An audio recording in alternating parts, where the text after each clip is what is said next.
लग्नानंतर होईलच प्रेम या मालिकेच्या पुढील काही येणाऱ्या भागांचे अपडेट जाणून घेऊया आपल्या आजच्या या व्हिडिओमध्ये. चला तर मग प्रेक्षकांनो सुरुवात करूया आपल्या आजच्या या व्हिडिओला. तर आता आपण इथे पाहणार आहोत की कशा पद्धतीने आता इकडे नंदिनी समोर येणार जीवाचं खूप मोठं गुपित, तर दुसऱ्या बाजूला आता पार्थ काव्यामध्ये होणार सणसणीत भांडण. आता नेमकं कसं आणि काय काय घडतं या सर्व गोष्टींचे अपडेट आपल्या या व्हिडिओमध्ये सविस्तर पाहूया. तर इकडे आता नंदिनीला प्रश्न पडलेला असतो की रोज जीवा कुठे जातो असा उठून आणि माझ्यापासून काय लपवत आहेत जीवाला नक्की कुठे जायचं असतं रोज रात्री 2 वाजता. नाही आता बाद झालं, खूप दिवस झाले ही लपवाछपवी.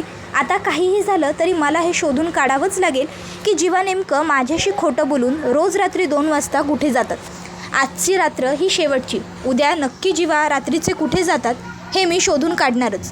जोवर आता मला जीवा कुठे जातात हे समजणार नाही तोवर शांत वाटणार नाही.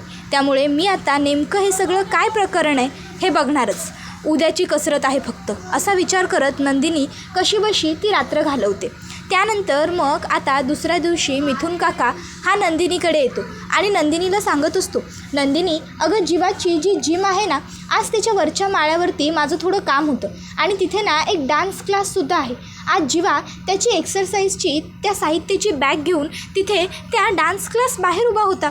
का गं, काही काम होतं का तिकडे त्याचं?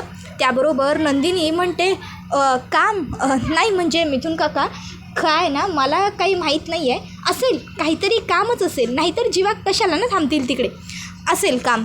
तुम्हाला काही हवं होतं का, तुम्ही माझ्याकडे आलात? त्याबरोबर मिथुन काका नाही गं काही नाही असं म्हणतात आणि निघून जातात.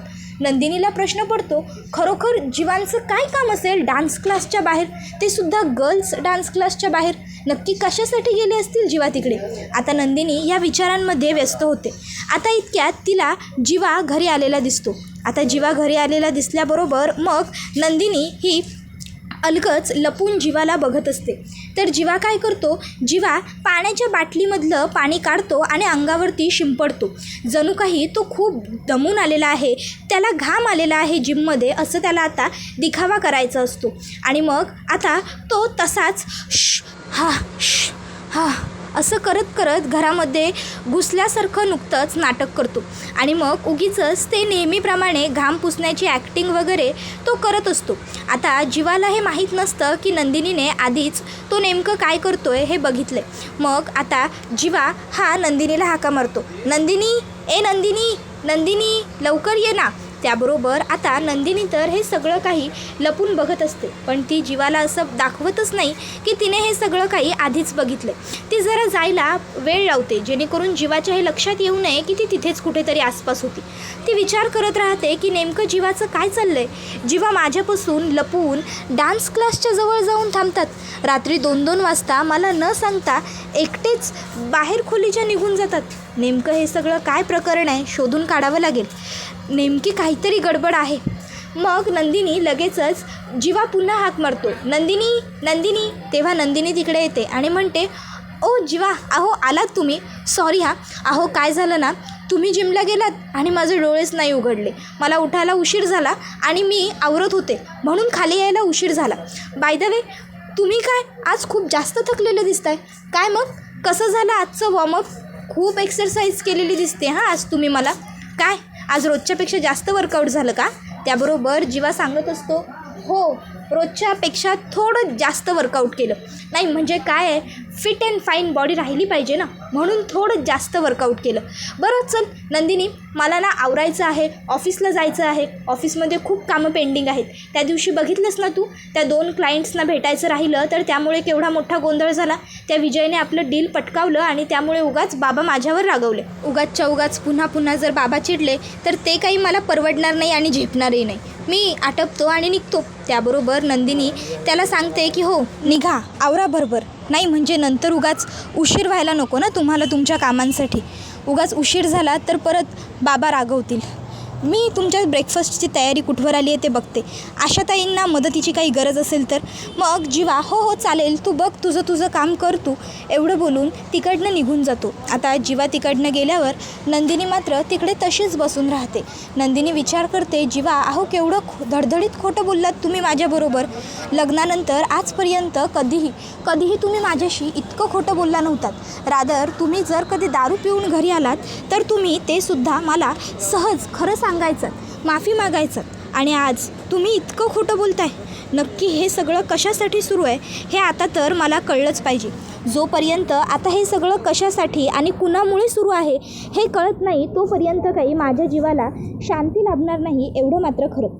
आता मला शोधून काढावंच लागेल नेमकं हे प्रकरण काय आहे. तर दुसऱ्या बाजूला आता जी काव्य असते ती आता पार्थच्या ऑफिसमध्ये पोहोचलेली असते. आता ऑफिसला आल्याच्यानंतर मग आतापर्यंत दिव्याचे आणि पार्थचे जे काही फोटो वगैरे असतात ते सगळेच काव्याला बघायला मिळतात.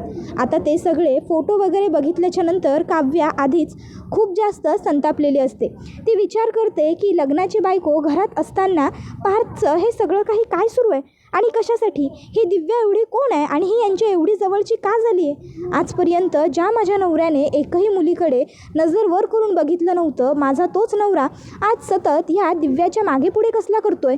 काव्य आता ह्या विचारांमध्ये मग्न असते. तर दुसऱ्या बाजूला दिव्या ही पार्थला म्हणते, पार्थ सर अहो ऐका ना, आज माझा बर्थडे आहे पण अनफॉर्च्युनेटली आज माझ्याबरोबर माझ्या जवळची माझी माणसं कोणीही नाही येतो. पार्थ म्हणतो, अहो असं काय बोलताय, तुमचा रॉबिन आहे की तुमच्याबरोबर. काव्या म्हणते, हो रॉबिन तर. दिव्या म्हणते, हो रॉबिन तर आहेच हो माझा, पण रॉबिन व्यतिरिक्त फॅमिली असं कोणी नाही आहे हो माझं इथे. ॲक्च्युली काय आहे, माझे अण्णा, माझी आई, माझी ताई सगळी फॅमिली गावालाच आहे आणि आज माझा वाढदिवस आहे. म्हणजे आयुष्यातला माझा पहिला हा असा वाढदिवस आहे ज्या वाढदिवसाला मी माझ्या कुटुंबाबरोबर, माझ्या घरच्यांबरोबर नाही आहे. केक कापायची तर खूप इच्छा आहे दरवर्षीप्रमाणे, पण केक कापून खाऊ घालू कोणाला, म्हणून केकही कापावासा वाटत नव्हता. पण मग मी विचार केला, तुम्ही आहात की इथे, तुम्ही माझा इतका चांगला मित्र आहात आणि माझे बॉससुद्धा आहात, त्यामुळे मी तुमच्याबरोबर माझं केक कटिंगचं सेलिब्रेशन करू शकते. पार्थ सर तुम्हाला आवडेल का मी जर तुमच्याबरोबर माझा केक कापला वाढदिवसाचा तर. सर प्लीज प्लीज, नाही नका ना म्हणू प्लीज सर, कारण तसंही काय आहे ना, सध्या माझी कोणीच फॅमिली नाही हो आणि तुम्हीच माझी फॅमिली आहात ना. आफ्टर ऑल ते म्हणतात ना, आपला स्टाफ हे सुद्धा आपलं कुटुंबच असतं, आपली कंपनी हे सुद्धा आपलं कुटुंब असतं. त्या हिशोबाने तरी विचार करा ना सर प्लीज. पार्थ म्हणतो, ठीक आहे कापा. मग दिव्या लगेचच तिने आणलेला केक कापायला घेते. पार्थ म्हणतो, तुम्ही आधीच केक आणून ठेवला होतात. दिव्या म्हणते, हो, कारण मला खात्री होती तुम्ही केक कापू नको असं म्हणणार नाहीच, तुम्ही केक काप असंच म्हणाल. बरं चला मी पटकन केक कट करते. Happy birthday to me. Sir बोला ना तुम्ही पण. मग पार्थही तिला विश करतो, happy birthday to you Divya, happy birthday to you Divya. त्यानंतर दिव्या केक कट करते. आता दिव्या पार्थला म्हणते सर, आणि ती पार्थला केक भरवते. मग आता पार्थ हा तिला केक तुम्हीसुद्धा खाऊन घ्या असं म्हणतो. दिव्या म्हणते, सर बर्थडे गर्लला तू केक खाऊन घे असं कोणी म्हणतं का. हाताने स्वतःच्या केक भरवला जातो ना बर्थडे गर्लला, मग तुम्हीसुद्धा भरवा की मला केक. पार्थ म्हणतो, दिव्या काय बोलताय तुम्ही, हे बघा केक कट वगैरे करण्यापर्यंत ठीक आहे, हे भरवणं वगैरे मला जमणार नाही, प्लीज तुम्ही तुमच्या हाताने केक खाऊन घ्या. दिव्या म्हणते, सर अहो एवढे कुठे ऑकवर्ड होत आहे तुम्ही, आपण 2026मध्ये जगतोय आणि तुम्ही तर अगदी 1990च्या पण खाली गेलात. हा असं काय करताय, आणि आत्ता हे सगळं नॉर्मल आहे. प्लीज प्लीज सर भरवा ना मला केक. सर प्लीज, आज माझा वाढदिवस आहे, आजच्या दिवशी तुम्ही मला नर्वस करणार आहात का, प्लीज सर. आता दिव्याला एवढं पार्थने प्लीज प्लीज म्हटल्याबरोबर मग पार्थ म्हणतो, ठीक आहे मिस दिव्या, ठीक आहे. आणि मग आता पार्थ हा दिव्याला केक भरवण्यासाठी हातात घेतो. दिव्या म्हणते, सर अहो असं इतकं वाईट तोंड करून केक भरवतं का कोणी कोणाला, थोडं हसा की, केक भरवताय ना तुम्ही मला माझ्या वाढदिवसाचा. त्यावर मग आता पार्थ म्हणतो, हो हसतोय. आणि मग आता पार्थच्या चेहऱ्यावरती एक छोटंसं स्माईल येतं. दिव्या म्हणते, थँक्यू सो मच सर, खरंच तुम्ही खूप चांगले आहात, खूप ग्रेट आहात. तुमच्यासारखा बॉस मिळायला ना नशीब लागतं, भाग्य लागतं, मी स्वतःला खूप लकी समजते. असं सगळं ती पार्थचा हात धरून बोलत असते. इतक्यात त्या ठिकाणी काव्य पोहोचते. आता काव्य तिकडे येते आणि आता काव्याने हे सगळं काही बघितलेलं असतं की पार्थ कसा दिव्याला केक भरवतोय, दिव्या कसं पार्थचं तोंड भरून कौतुक करते, आणि हे सगळं बघून काव्याला खूप जास्त राग येतो. काव्या जोरजोरात टाळ्या वाजवते आणि म्हणते, वाह नाही म्हणजे इथे लग्नाची बायको तुमची काळजी करते, तुम्ही जेवलात की नाही, तुम्ही फोन का उचलत नाही असे विचार करते आणि तुम्ही मात्र इथे तुमच्या एम्प्लॉईच्या बड्डेमध्ये खूपच जास्त मग्न झालेले दिसताय. त्याबरोबर पार्थ काव्याकडे येतो. काव्या पार्थच्या एक खणखणवून मुस्काटात ठेवून देते. त्याबरोबर पार्थ म्हणतो काव्या. त्याबरोबर काव्या म्हणते काय बरोबर करते ना मी, सध्या तुमचं भान हरपलं आहे म्हणून तुम्हाला भानावर आणते, तुम्हाला आठवण करून देते तुमचं लग्न झालं आहे आणि तुमची बायको एकच आहे म्हणजे मी काव्या पार्थ देशमुख, बरोबर ना. हिच्याकडे तर मी नंतर बघते पार्थ, पण पहिलं मी तुमच्याशीच बोलेन. मी तुम्हाला किती फोन केलेत मघापासून, फोन कुठे आहे तुमचा. पार्थ म्हणत असतो Kavya I am really very sorry, खरंच माझा फोन ना सायलेन्सवर होता आणि मलासुद्धा माहीत नव्हतं. तुम्ही आत्ता जेव्हा बोलताय तेव्हा मला सगळं कळतं आहे. Please please Parth Kavya please please तुम्ही चिडू नका. काव्या म्हणते please enough is enough Parth. एवढे दिवस मी सगळं खपवून घेत होते, समजून घेत होते, पण हल्ली ह्या सर्व गोष्टी वाढायला लागल्या आहेत. त्या दिवशी मला तुमच्या बॅगला क्लचर काय सापडतं, त्यानंतर मला परफ्यूम काय सापडतं तुमच्याकडे वासाचं, त्यानंतर मला आणखीन काय मटण पुलाव, नाही मिसळ खाल्लीत ना तुम्ही, तुमचा मी बनवलेला मटण पुलाव तुम्ही हिला दिलात हो ना. घरचं जेवण इतरांना वाटून बाहेरचं हिने आणलेलं जेवण तुम्ही खाल्लं बरोबर ना. हे सगळं मी सहन करतच होते ना, तर आता हे सगळं सुद्धा सुरू केलं तुम्ही. एवढं घट्ट असतं का खरोखर बॉसचं आणि एम्प्लॉईचं रिलेशन. नाही म्हणजे काय आहे ना, माझे बाबासुद्धा बिझनेसमन आहेत, पण त्यांनी नाही कधी त्यांच्या कलिग्सना किंवा त्यांच्या क्लायंट्सना असे केक वगैरे भरवले. पार्थ आता काव्याला खूप जास्त त्रास व्हायला लागल्यावर म्हणतो काव्या हे बघा प्लीज प्लीज तुम्ही शांत व्हा, उगाच तुम्ही स्वतःला इतका त्रास करून घेण्याची ना काहीही गरज नाही आहे. या इथे शांतपणे बसा. आणि मग पार्थ आता काव्याला बसवतो खुर्चीवरती आणि मग तो तिला पाणी देत असतो. तो म्हणतो हे घ्या जरा पाणी प्या, म्हणजे तुम्हाला बरं वाटेल, शांत वाटेल, रिलॅक्स व्हाल तुम्ही. काव्या म्हणते मी म्हटलं ना मला तुमच्याकडनं काहीही नको आहे, कळलं ना. मला कशाला पाणी देताय आणि अहो माझी कशाला एवढी काळजी करताय, आहे ना बाजूला तुमची लाडकी दिव्या उभी, मग जा दिव्याची काळजी करा, दिव्याला पाणी पाजा. नाही नको नको नको नको, आज दिव्याचा वाढदिवस आहे, दिव्याला केक चारा, दिव्याला कोल्ड्रिंक पाजा, दिव्याला चॉकलेट्स द्या, गिफ्ट द्या. मी तर म्हणते तुम्ही तिला बुकेच देऊन टाका गुलाबाचा, चालेल ना. त्याबरोबर आता काव्या आणखीन जास्त भडकत असते आणि पार्थ तिला म्हणत असतो काव्या तुम्ही खूप जास्त ओव्हर रिॲक्ट होत आहे, तुम्हाला वाटतंय तसं काही नाही आहे. तर दुसऱ्या बाजूला इकडे विजय त्याचं पाकीट शोधत असतो पण विजयला पाकीट काही सापडत नसतं. विजय विचार करतो अरे माझं पाकीट गेलं तरी कुठे, असं अचानक सापडेन असं कसं काय होऊ शकतं. नाही काहीही झालं तरी पाकीट सापडायलाच हवं. विजय आता स्वतःचं म्हणजे संपूर्ण घर तपासायला सुरुवात करतो. पहिले तर स्वतःची खोली तपासतो, त्यानंतर हॉलमध्ये तपासतो, जिन्याच्या विभागात तपासतो, स्टडी एरियामध्ये चेक करतो. त्याच्यानंतर आता तो ज्या ठिकाणी त्या दिवसभरामध्ये वावरला होता त्या सर्व ठिकाणी जाऊन तो त्याचं पॉकेट शोधत असतो, पण पॉकेट काही केल्या त्याला काही सापडत नसतं. विजय विचार करतो अरे यार काहीही झालं तरी ते पॉकेट सापडायलाच हवं, जर पॉकेट सापडलं नाही ना तर खूप मोठी गडबड होऊन जाईल. आता कसं शोधू ते पॉकेट असाच तो विचार करत असतो. कुठे गेलं असेल, कुठे ठेवलं असेल मी ते पॉकेट, नक्की मी ते माझं पॉकेट गाडीत तर विसरलेलो नाही आहे ना. मग आता विजय पुन्हा एकदा डोक्याला ताण घेतो आणि आठवतो की तो ती गाडी घेऊन त्या ठिकाणी गेला, त्या ठिकाणी गेल्यानंतर तो गाडीतून उतरण्याच्या आधी त्याने व्यवस्थित तपासलं गाडीमध्ये काही सामान वगैरे तर राहिलेलं नाही आहे ना. मग तो गाडीतून उतरला, त्याने गाडी लॉक केली आणि मग तो तिकडनं निघाला. मग विजय विचार करतो नाही गाडीत तर कन्फर्म पॉकेट ठेवलेलं नाही आहे मी, मग मी पॉकेट ठेवलं कुठे, मी माझंच पॉकेट असा कसं काय विसरून निघून आलो आहे कुठून तरी. नाही काहीही करून पॉकेट मिळवायला हवं. जर पॉकेट इतर कोणाच्या हाती लागलं तर गडबड होऊ शकते आणि ती आगाऊ आशा तिच्या हातात तर चुकूनही लागायला नको. जर तिच्या हातात चुकून जरी माझं पॉकेट लागलं ना तर ताबडतोब ती लगेचच्या लगेच माझं पॉकेट त्या पार्थला किंवा त्या काव्याला नाहीतर जीवाला किंवा त्या नंदिनीला नेऊन देईल आणि जर त्यांच्या हाती पॉकेट लागलं तर खूप मोठी गफलत होईल. त्यानंतर मग काव्य आता रागारागात घरी निघून आलेली असते. आता घरी येताना तिच्या डोक्यात तेच सगळे विचार असतात, त्यामुळे ती रडत असते. आता ती येते आणि थेट तिच्या खोलीकडे रागारागात निघून जाते. मानिनी काकूंना कळतच नाही की काव्या आली काय आणि रागारागात चालली आहे काय. मानिनी काकू काव्याला बघतात आणि संतापलेला चेहरा बघून त्या टेन्शनमध्येच येतात. त्या काव्याला विचारतात काव्या बाळा काय झालं. अगं तू पार्थला भेटायला त्याच्या ऑफिसला गेली होतीस ना, मग इतकी का चिडली आहेस तू? काय झालं ऑफिसमध्ये? तुमची दोघांची भेट झाली नाही का काव्या व्यवस्थित? पार्थ बिझी होता का कामामध्ये म्हणून तुम्हाला एकमेकांबरोबर बोलता आलेलं नाही आहे का? किंवा काही आणखीन घडलं आहे का? रस्त्यात काही वाईट झालं आहे का?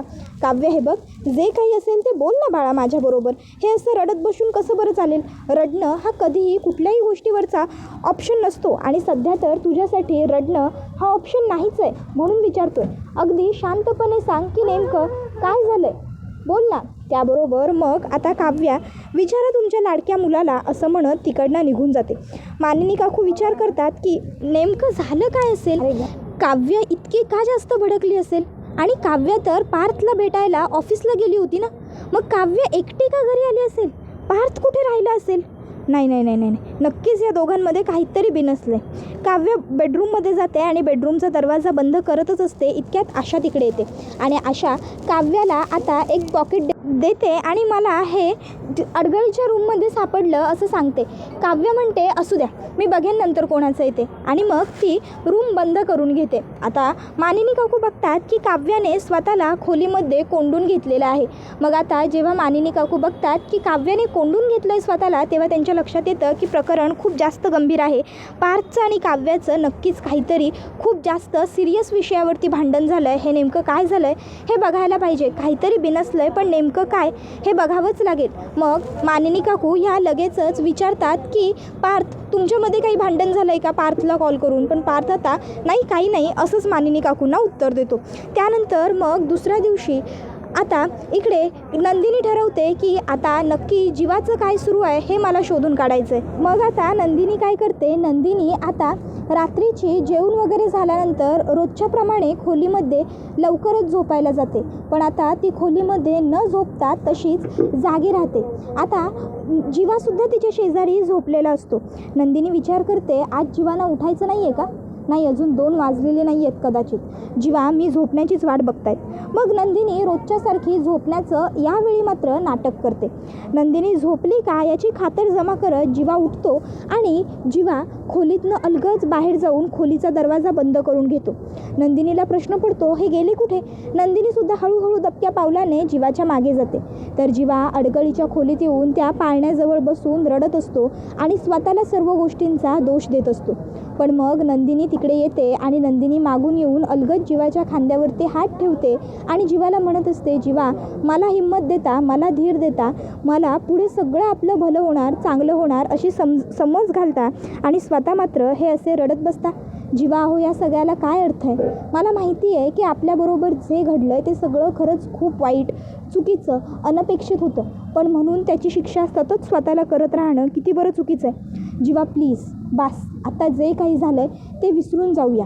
आणि हे सगळं नाटक, हे सगळं आपण तात्पुरतं, काव्यापुरतं करतो आहे. एकदा का काव्याचं सगळं व्यवस्थित झालं ना की मग आपण हे सगळं नाटकसुद्धा रिव्हील करू सगळ्यांच्या समोर आणि मग आपल्याला काहीही त्रास होणार नाही. आणि जीवा, तुम्हीच म्हणता ना, ती कुठली तरी थिअरी आहे की आपल्याला जी गोष्ट हवी आहे ती आपल्याला मिळेल अशी आशा न ठेवता ती गोष्ट आपल्याला मिळाली आहे अशी इच्छा मनात ठेवायची आणि आनंद साजरा करायचा. मग कन्फर्म आपल्याला ती गोष्ट मिळतेच. मग आपणही तसंच करूया. आपण बघा, आता मी सध्या हे खोटं पोट लावून सगळ्यांच्या समोर वावरत असताना आपण असंच समजू की मी खरोखर प्रेग्नंट आहे, मी खरोखर गर्भवती आहे. मग खरोखर आपल्या आयुष्यात आपल्याला हवा असलेला आनंद येईल. हे बघा जीवा, प्रत्येक प्रश्नाचं उत्तर ज्याप्रमाणे असतं तसंच प्रत्येक प्रॉब्लेमचं काही ना काहीतरी सोल्युशनसुद्धा असतं. हे मला तुम्ही शिकवलं आणि आज तुम्हीच असे हरून गेलात तर मग मी काय करू? त्यामुळे प्लीज माझ्यासाठी कमीत कमी असे हरून न जाता ठामपणे आणि खंबीरपणे उभे राहा. जीवा, प्लीज. त्याबरोबर मग मात्र जीवा डोळे पुसतो आणि नंदिनीला मिठी मारतो. तर दुसऱ्या बाजूला इकडे बराच वेळ काव्य एकटीच स्वतःला खोलीत कोंडून ठेवते.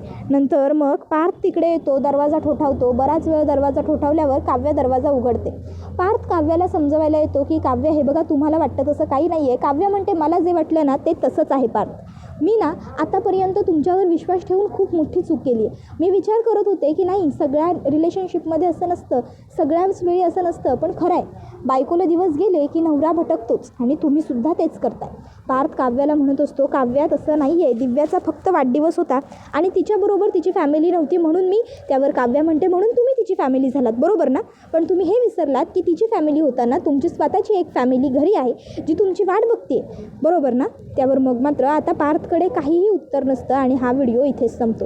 व्हिडिओ आवडला असेल तर व्हिडिओला लाईक करा, चॅनलवर नवीन असाल तर चॅनलला सबस्क्राईब करा आणि बेल आयकॉन आठवणीने प्रेस करा, जेणेकरून तुम्हाला पुढच्या प्रत्येक व्हिडिओचं नोटिफिकेशन मिळत जाईल आणि सर्व व्हिडिओंचा आनंद हा अगदी उत्तम पद्धतीने घेता येईल. चला मग प्रेक्षकांना आजच्या पुरतं इथेच थांबूया. पण आता काव्य आणि पार्थचं भांडण कसं मिटणार, पार्थ काव्याला कसं मनवणार, हे सगळं जाणून घेण्यासाठी आपल्या चॅनलबरोबर कायमच जोडलेले राहा. टाटा, बाय बाय, धन्यवाद. Take care all of you.